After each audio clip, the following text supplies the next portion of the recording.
gabrummaa fudhate Oromoon gabrummaa ishii jedhee fudhate mootummaan dhufe hunda mootummaa keenya jedhee jala buleeti mootummaa kanatti hin falmatina mootummaan kun mootummaa haqaati mootummaa keenya siin jedhan kan garaa isaatiin bulu. Kana booda Oromoo ganda keessa deemee kutaadhaan lagaa wal qochiisee amantaadhaan wal qochiisee wal nyaachisaa wal tumsiisaa akkanaan itti milkaa'ee jechuudha. Sanirraa hafuu fi wal baraaruun Oromoon karaa takkatti deebi'ee daandii takkarra yeroo hiriiree ilmaan isaatiin bakki kun bakka si fakkaanne ati maal godhu jirta jedhee ilmaan isaatti abbaan isaa yoo hin dheekkamne haatinii fi abbaan yoo ittiin dheekkamanne deebiin hin jiru jechuudha. Sanumaan deemanii san boodaatti mootummaan gabroonfatan bara dhufaa darbaa si gabroomsuu hin dhiisu jechuudha. Tokkummaa jennee lallabaa yoo jiraanne bu'aa takka bu'aa buusuun qabu. Tokkummaan keenya garuu maaliif tokkummaa keenya nurratti daakanidha. Tokkummaa keenya nurra harkaa fashaleessanidha. Eenyu fashaleessa? Ilmaanuma Oromootu harkaa nu fashaleessa. Oromoon Oromootumaa Amaara laala. Amaarri gaaf takkana wal tumteen beetu. Amaarri mucaa Arabaa, Arabni mucaa tokko alabaa nama dhufe wanni miidiyaarra jiru jedhee iyyeechuun warra madaamii keessa dhalaa dhiiraa soonjaan taana iyyanii Araba san qabsiisan mucaa sun maallaqa isaa sabaatii torbaa dhooratamee ture ergate mucaa ambaan sen biyya gashee jechuudha. Inni Oromoo maal godhu jira? Waadii Dawaasir keessatti maaxaa Somaaleetii maaxaa Sudaanii keessatti wal butee wal cafaqaa jechuudha. Ilma hiyyeessaa cafaqaa. Hammana jechuudha qabsoon keenya nuti. Jegnummaan keenyas warrirratti. Gootummaan keenyas warrirratti. Diina basmaam gaallaa jeessi qale ofirraa baatee loltu ilma Oromoo gara deerra keessaa jechuudha. Yookaan ablee irra keessa. Gabrummaan kana caala hin jiru. Gabrummaan eenyu mataa keetti si gabroomse afaan kee si gabroomse. Oromoo ta'uu keetiin gabroomte mataan kee immoo gabrummaa isheedhee fudhatee si gabroomse jechuudha. Sumaaleen biyya kee keessatti si ajjeesti ati afaan Sumaalee asaa Sumaalee wajjin jiraatta ilma Oromoo lafa isaarraa buqqee darara baqatee faas udii dhufu jiru zim jettee ilaaltaa tumtaa jechuudha. Gabrummaan kana caala hin jiru. Kanaaf ani dabaree isinii kenneef maayikii isinii deebise. Wanna dhaggeeffattaniif galatooma. Yoyyaa akkam jirtu nagaadha jaallata. Akkuma ol seenan zim jedhee maayikii qabadhe isinirra ture beekamu. Akkam jirta nagaadha. Zarra kaalee nama zartaa baga nagaan dhufte. Ani rakkoon qabu. Sirraa badeen jira wallaahi dhiifamaan gargarrallee sirraa ni badeen jira. Polshaayi alma biyya baqaa kanatu gaa. Dalagaan xiqqoo jajjabaatti jirti sanumaa sirraa badeen dhiifama naa dhiisai. Yaada bareedarra jirtanii jajjabaadhaa deebi'a. Jaalawwan baga nagaan dhuftanii akkam jirtu?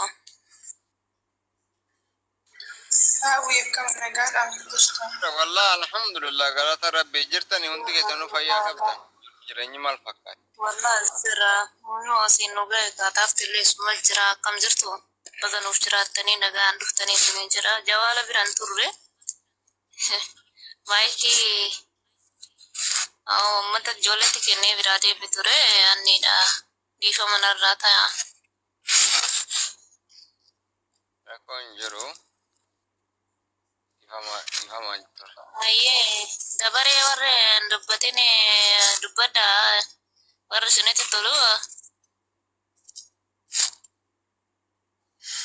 warri yaada qabdan kaasaa dubbadha. Kaafadhaati. Hayyee ashama harka fuun ilmaan Oromoo hundi bakka jirtanitti akka jirtanitti bakka jiraattan jechuu barbaada.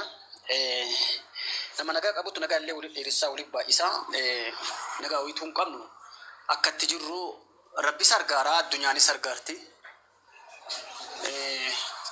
Uummanni sargaara samii badhaan jechuudha. Kanaaf rakkoo kana jalaa ba'uuf wanti addaa wayituu hin jiru. Akeekumaaf kaayyoo qabsaa'onni ilmaan Oromoo ilmaan gudeedaa ilmaan gadaamessaa qabatanii gadi ba'an deeggaruu fi deeggaruu qofa. Yoo deeggarru kan fayyaa qabu kan onnee qabu itti makamee dirree seenee wajji loluudhaani kun waan qabuun diinagdee isaatiin tumsuudha. Kan achirraa hafe ammoo icciitii sabaa fi icciitii qabsoo eeguudha. Kan achirraa hafe immoo tooftaa diinaatti dammaquudha. Kanuma wanni qabsoonis irraa barbaadu wanni addaa wayitu hin jiru.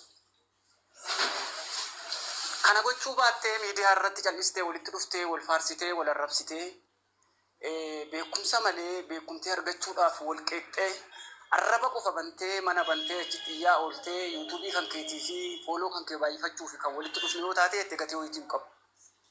Yoo dubbii taate hayyuunis dubbatee kahumaan beennes dubbatee duudaanis dubbatee yoo jedhamee hin danda'ama jechuudha. Yoo dubbii guddisuu barbaadan duudatuun dubbanne malee jechuudha. Wanni hin dubbatamne hin jiru. Garuu maaltu hin jirre jecha kan kee gochatti jijjiiru. Yoo jecha dubbattu kana waan dubbattu waan onnee irraa dubbattu kana gochatti hin jijjiirre ta'e dubbiin kan kee gatii hin qabu. Dubbachuu qofa osoo hin taane waan gootu ila hanga dubbatte deemi hanga deemte dubbatu. Waan hanga hin deemin hin dubbatin. Maal jechuu barbaadeeti? Hayyee hiree taatee biyyeen jirta yoo taatan dirree dhattanii loluu hin dandeettanii hiree akkasii argachuu hin dandeessu. Biyya ormaa jiraattanii erga jiraattanii hin hojjettanii namni wanni biyyaa ba'uuf ammoo hojjechuudhaafi uf jijjiiruudhaafi maatii jijjiiruudhaafi waa harkatti qabachuudhaaf. Maatiillee ka deeggartu yoo maatiin jiraate. Carraa jiraachuu yoo argatte maatiillee deeggartaa beektaa. Mudhii jirutti sabbata maranii jedhan. Nama hin jirre nama carraa jiraachuu hin qabne deeggarsi ati birriin ati ergituuf tokko illee hin jiru jechuudha. Kanaan maal gochuu qabdaree?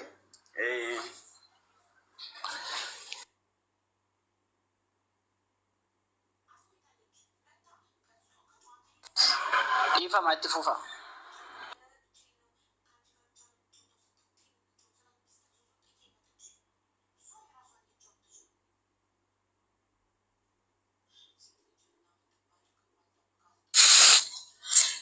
Jaalhire carraa waliin kenna warra hin dubbatiniif yoo isinitti tole. Xiqqoo inni harkaa waan aannissu jira.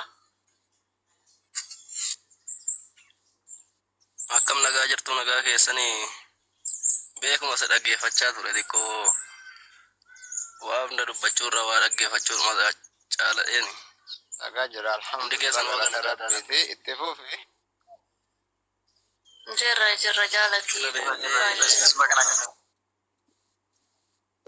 Okay. Baga nagaa taatan jecha waan nama kana haasaa turtan dallee dhaggeeffataa numa ture beekte. Garuu xiqqoo keessatti haasaan keessatti namatti tola garuu waan nu bannetu jira beekte. Amma waa wadda keessatti isin immoo waan nu banne wayii qabdu. Innis maalidha jettanii sirriidha.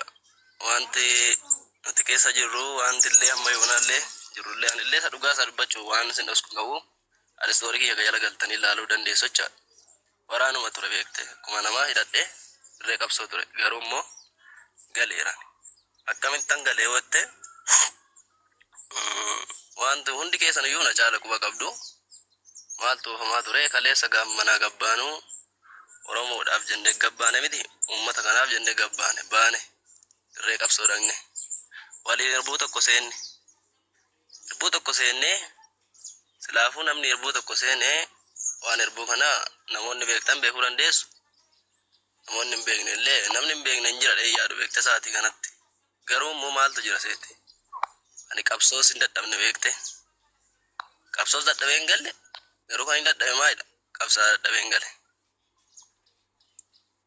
Irra caala beekte Oromoon akkuma asirratti abbaan ta'e kaasee ture ofii wal dhiibna beekte. Kutaaf gandaa wal qoonna Shawaa fi Wallaggaa wal qoonna sana keessaa arrallee maaltu ta'aa jira. Qabsoon kana dhugaa rabbii otoo nan dirree qabsoon dhaqeeni qabsoon kun wixineen argatte ture beekte. Garuu maaltu jira abbaan ta'e siyaasa mataasaa oofee kutaaf gandaan qoodee har'allee beekte uummanni kun akka dararamu amma sadarkaa halkanii guyyaa akka qalamullee kan ta'aa jiru irra caala beekte qoodinsa kana. kun immoo akkamitti ta'a beektee bakka siruma isaa akkaatumatti qabsoo sana gaggeessitullee baay'ee ulfaata Gaafii beektee. amma gaafiin qaba sirraa. Gaafiin sirraa qaba. Ayyaasai. Egaa qabsoo dadhabdeen gallee egaa galuu fedhiin qabaanne akkamitti galte? Takka. Lammaffaa hoogganaan kee hagalu hoogganaan kee bagaa galee hoogganaan bosonatti hafe jira hoogganaa bosonatti hafe sanitti maal deemteen dabala? Ayye. Xumuratte. Kaayyoo manaatti baate ni jira bilisoomtee galte moo gabrummaa jaalattee galte? Kana naa deebise. Tokkoffaa akkamitti galtee qabsoon dadhabnette miti. Atis jaaladha miti. Jaalas ta'uu baadhu beekte. Jaaloo taate gaafa erbuu gallu. Jaalli waan waliif ta'u sitti himuu hin danda'u jechaadha. Gaafa immoo anaafatii miseensi homaan beekne hundaalli beekus beekuu danda'a. Anaafati kun erbuu tokko waliin gallee gaafa deemnee rasaasa walitti deebisnu akkam jettee ilaaltameesti tokkodhi. Inni lammataa immoo gaaffiin Kana siin deebisa rakkoon qabu ani kana siin deebisa. Kana siin deebisa. Haala qawwee sitti azoorames haala qawwee si kaafatames sitti hin deebisa. Rakkoon hin jiru. bilisoomtee immoo bilisoomtee hin galleette miti. Anaafati walitti dhukaasurra akkuma kalee sadeen gaddaatti gabroomee jiraachuu wayya beektaan akkana filadheeni. Ani matti samanii gaafiin inni si gaafate siin galle. Ati kaawwati baasee sabni anas biyya kiyyaa kafii dadhee bajattee baate waan baateef san waan hidhattee baateef san kaawwa baateef san argattee galte moo bilisoomtee galte moo naaf ibsiisin jechuu jira bara. Akkas adda baas ibsiif. ila beenaa gale beektee falmata. Ila maaltu jira seete? Fakkeenyaaf hidhadhee bahe gaafan manaa gabba'uu fi gaafan kalee sadeen gaddatoon qabsoo kanatti Hin arganne. Kanatu na galche ina dhaggeeffadhu. Dadhabee gale kanatu na galche yookaan bilisoomee gale lakki kana akkasitti. Falmata sabaadhiisi. Rakkoon akka barbaade naa deebisu rakkoon qabu. Ani yoo naa deebi'een jaa yoo naan deebine jedha rakkoon qabu. Jedhu. Ila beektee la kaleessa gaafa manaa gabbaanu akkasin turre beektee qabsoon kun. Kalee sadeen gaddaa akkasitti sin turre wariin lolaa turre. Qondaaltonni kunis illee walumaan nu lolchiisaa turan. Garuu gaafa itti seenee ilaaluu dhuguma beektee namni qabsoo haqaa gaggeessaa jiru jettee amantu harka 100 keessaa parsantii 5 hin caalu beekte. Qabsoo dhugaa immoo gaggeessuun har'a jaalaan afati homaan beekne miseensa dhamaa anillee beektee waggaan isaa darbe taateen irratti illee qaba beekte. Asuma giddugala gara shawaa jechaadha. Wayin illee quba qabaachuu dandeessu. Abbaan ta'ee siyaasa mataa isaatiin. Waraanni gale waraana jiddu galaa waan ta'eef si gaafachuu jira bara. Ani akka waraana jiddu galaa galetti guutuutti si gaafachuu jira. Ati yoo bilisoomtee galtee raatte bilisoomeen galee yoo gabrummaan galtee raatte gabrummaa jaaladheen galee jedhe. Kana sirraa fudhadha. Ila bee inni sirrii isa kana. Waraanni kaani haalatti galee qaba. Na dhaggeeffatu. Waraanni kaan waraana kana keessaa waraanni kaan haalatti galee qaba. Na dhaggeeffatu falmata. Ifan godhaafi akka waa takka guutuutti ittiin musa malee biran tuqaaf. Waraanni keessaa waraanni harka takka yookaan waraanni nama 50,000 nama 100,000 gala jennu. Nami 50,000 haala itti galee qaba. Nami 50,000 haala itti amanee itti galee qaba. San garaagarummaa ni qaba. Kanaafi kan galuun feeneen dirqamitti kennamee haala galeen qaba. Kan galuu fedhe immoo ni qawwee akka azooratee galcheen hin beekama. Kanaaf ani kan si gaafachuu jiru bilisoomtee warra bilisoome jedhee gabrummaa fudhatee gale san keessa jirtamoo warra hin bilisoomne ani jaala kiyya qawwee hin dhukaasu jettee harka kennatee gale. Kana bicha naa himu. Isa mitiire kan isiif jechaa dha qaalii kiyya beektee ani wanti irra caalna jibbisiise ammallee beektee hidhadhee loluu hawwii qaba. Garuu akkuma atamanaa kaasteyyuu wanti jibbee gale waan jibbee gale illee sitti himaan jira miti.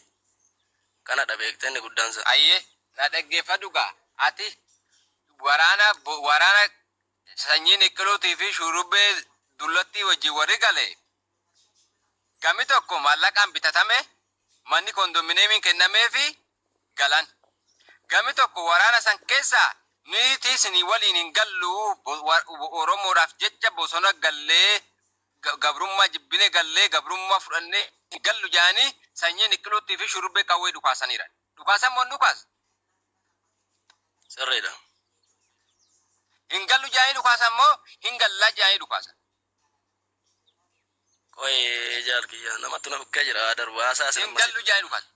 Dhaggeeffadhu. Hin gallu jaanii dhukaasan. Hin gallu mootummaa kanatti harkan kennan jaanii dhukaasan. Kana booda sanyiin fi shurubbee maal godhan? Waraana saniin waraanni mootummaa sin marseera harka kennadhaadhaa jedhee harka kennisiisee uummata saffichisiisanii jechuudha. Asa sinittan deebi'a xiqqoo natti tolee hin jiru. Nan akka baqattan nan beeka dhugaa jiru sitti maal jira. Waraanni galee gantuun jira gantuudha kan gabrummaa fudhatee galee kan hin gallu harka hin kennannu mootummaatti hin gallu nuyi waraana uummata Oromooti malee waraana dabballee mootummaa miti mootummaa kana harka kenninu jaanii marfamtanittani harka kennadhaa jennaan hin kenninu jaanii achumatti dhume kaan immoo eegaa dhumaniin booda kan harka kennatan abbaan ficcisiisee niqiluu fi shurrubbeedhaa jechuudha. Ilmaan Oromoo ficcisiisan. Qawwee hin kenninu qawwee finnee hin gallu jaanii qawweetti dhukaasanii jechuudha. Warra hin galla jedhee mana kondominiyeemii fi maallaqa fudhate sanatti qawwee dhukaasanii jechuudha. Qawwee waliin dhukaasuurra du'aani qawwee waliin dhukaasuurra jibbeen harka kennadhee jechuun kuni sin baasu maaliif iddoo gaafa san qawweetti dhukaastee duwwaritti wareegamtee laattee hanga amma seenaa sin irraafatu jechuudha. Seenaattu si kaasa jechuudha. Goonni biyyan qabu lubbuun qabu. Goonni seenaadha kan qabu. Gorata takka jettee ergitu. Waa takka qofa gaafadha gorata. Kayyee. Okay, amma galtee amma kaawwan kee maali? Ati gaaffiin si gaafatellee deebisuu hin dandeenye galtee kaawwan kee maali? Ammatti nuuf ibsi. So galtee waraana mootummaa waliin jirtamoo lakki ati miseensa ta'ee jiraataara jettamoo nuuf ibsime. Akkattan jiraachaa jiru waaqaa fi anaa fi anatu beekaa jira. Wayini beekte namoota baay'ee nikaan abbaa gamoo abbaa maalii ta'ee nikaan dannati ta'e nikaan waraana mootummaa ta'ee jiraachaa jira. Okay, amma dhufte kunoo manni kun akka jaarmiyaa waraana adda bilisummaa Oromoo ni ta'e ni beektaa kaa'u keetu si fidee okay asirratti yaada maal ibsatu barbaadda? Ila kaa dhaggeeffatu hawaasa kanaaf maal laamuu barbaadda? Hawaasa kanaaf maal laamuu barbaadda? So ila dhaggeeffadhu amma mana jaarmiyaa waraana adda bilisummaa Oromoo jirta. Hawaasa kanaaf maal laamuu barbaadda? Qeequu barbaadda ta'uu danda'a yookaan gorsa jajjabeessuu jajjabiin wayii kennuufii dandeessaa maal hawaasa kana keessa dhuftee jirta maal yaaddame nuuf ibsi. Ila maal yaada seete? Kaleessa silaafuu beekte maal keessallee jirta walumatti qabeen siif deebisa beekte ani dhugaa rabbii nama galee viidiyoollee garagalchee si agarsiisuu hin danda'a bakka hin jiru maatii biran jiraachaa. Ina lama viidiyoo irraa waa'ee viidiyoo si gaafataa jirru ila waa'ee viidiyoo haasaa jiru fuudheessa keessa. Falmata dhiis malee falmata afaan falmata adeemfatudha. Ifaan xumuraani yeroo kenniif. Ila akkattan hin jiru si jechuuf ani jechaadha. Maal keessa jirta san ati naan jettee. Waan keessa jirtu tajaajila waan keessa jirtuufi warri si waliin gale gamoo qabaa maallaqa qabaa ati immoo maallaqa hin qabdu taataa yookaan gabrummaa keessa jirtaa rakkoo gadadoo keessa jirta taa waan keessa jirtu sanii fi wanta sirratti deemu jiru san himadhu rakkoo hin qabu sirraa fidan rakkoo keessii hubanne. Wanni sirriidha qaalii kiyya beektee wantin keessa jiru ani bakka beekte akkuma kaleessa eengadda gaafa manaa gabba'u maatii kiyya biratti deemee maatii kiyya faana jiraachaa garuu immoo ammallee taanaan hidhannoof qawween lafa kaa'ee gale miti. An dhugaa rabbii hidhannoo jara sana faanas hin galle beekte. Jara sana faanas hin galle kophaanuma kiyya manaa bahee hidhannoof qawwee jaalatti illee bu'ee hin galle beekte. Lafuma kaa'ee galeeni gaaf kaman gale. Jibaatetti gaafa fiigaa wareegamu bakka ijoolleen godaallee dirqama fudhatanii dhufanii ni ta'ee garatti godhuudhaaf naanaan hidhannoof qawwee lafa kaa'ee galee jechaadha. Garuu immoo amma beekte kaayyoo kiyya waan fedhu waan keessa kiyya fedhellee miidiyaa kanarra taa'ee xiqqoo anaaf rakkoodha beektee dubbachuu hin danda'u isa rakkoon qabu keessaa illee sinaa sabsiisuu hin danda'a jechaadha. Malee wantin keessa jiru kan ammoo kunoo ammallee na laaluu dandeessu jechaadha sinan agarsiisani.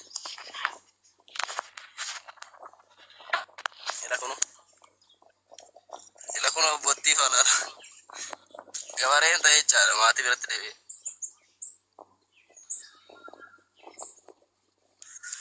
Akkasidha kunoo kana keessan jira. Cufadhu.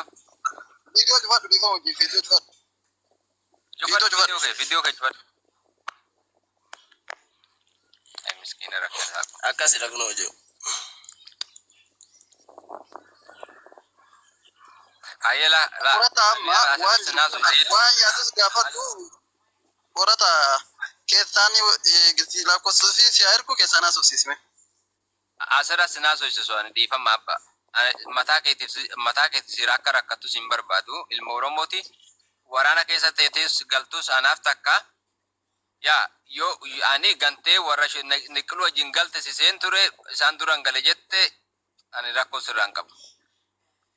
Ani beektee gaafa guyyaa gaafa jibaatitti walitti dhufaafnee fiigaa wareegamu torbee sanattoon gahin beektee bakka gale beekteen. Galee hidhannoof qawwees harkasi hidhannoo qawwees immoo hin kennanne harkas hin kennanne fira bira too dabbadhee jiraadhu gaafa niqiloonni kun galanii achitti na tokkomanii na qabanii dhaqee na hidhanii haaromsa fudhadhee ba'ee amma callisee galechaadha.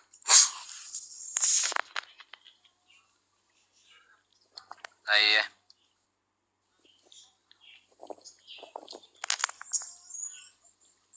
Mutii qabaddu ati.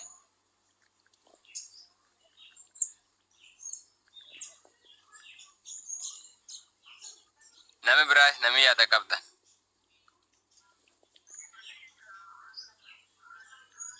Nama gaddiisa qorataa kee. Wanti Oromoo kunuun uuma dubbannu wallaalle. Beeta ila amma falmata sabaa dhugaa sitti maani waraana san keessatti waraanni niqilu wajjin galee waraana dahoo. Namni barnootaan baratin lakko. Maa jette faami dubbadhu.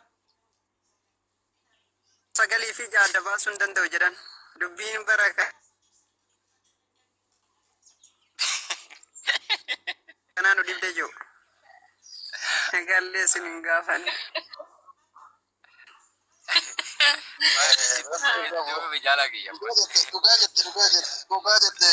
Dhugaa jette akkasii nama dhibaa namni yoo jette dubbii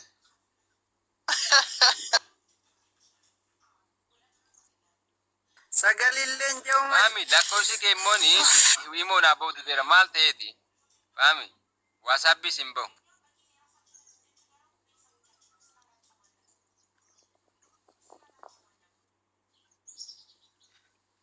Yookaan isa kiyya si ergaa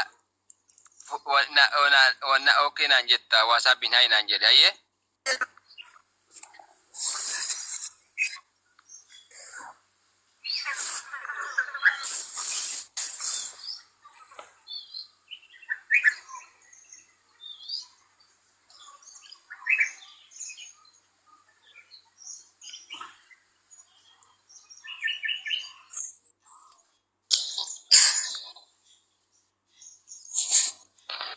Maaltu buuse faami?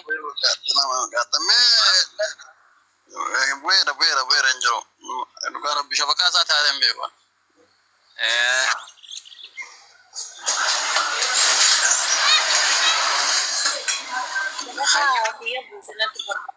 Na biratti mul'ata ol deebisaa waan.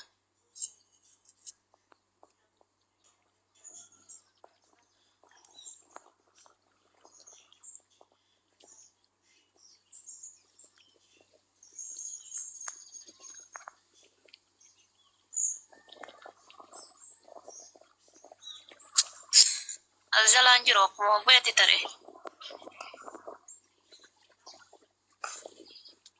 Ayyee.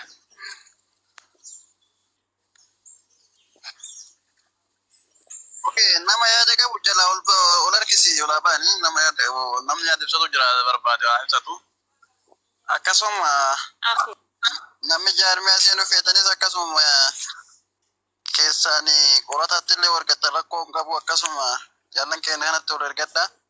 Keessaan hayyiidhaa dubbisaa lakkoofsa keessan ergaa akkasumatti.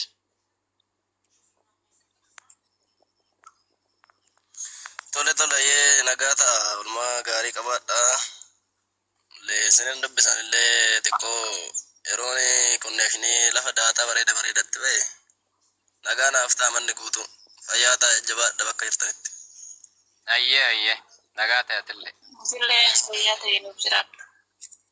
Lafa nagaa wal fira. Hamtuu rabbi sirraa qabu bakka jirtu nagaa ta'e ool.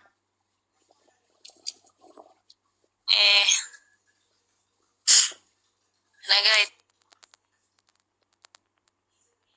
jiraata Rabbiin bakkuma jiranitti. Wallah.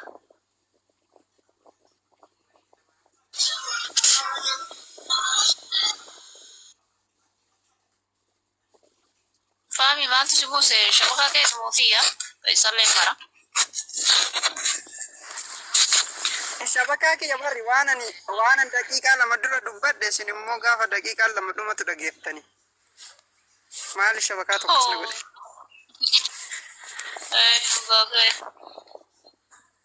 Waan jirtu si hayyoon mana keessaa beektaa daaqaata buute jaallawantu baree jiru bu'ee jiraadhaan jedhanii beektaa. Innis kiyyas daa'ii faana fakkaata.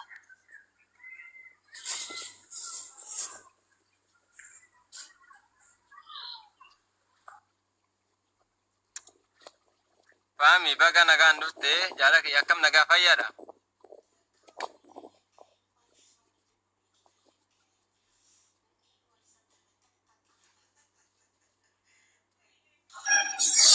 Akkam jirtu fayyaadha. Jirra galata isaa akkam isin hundumti keessanoo ana jiraata jaalleewwan koo fayyaa qabdu nagaadha. Jira wallah alhamdulillah. Artisti Fahmi lakkoofsi naa kennite wasaappiin ba'uuna dideera maal ta'e?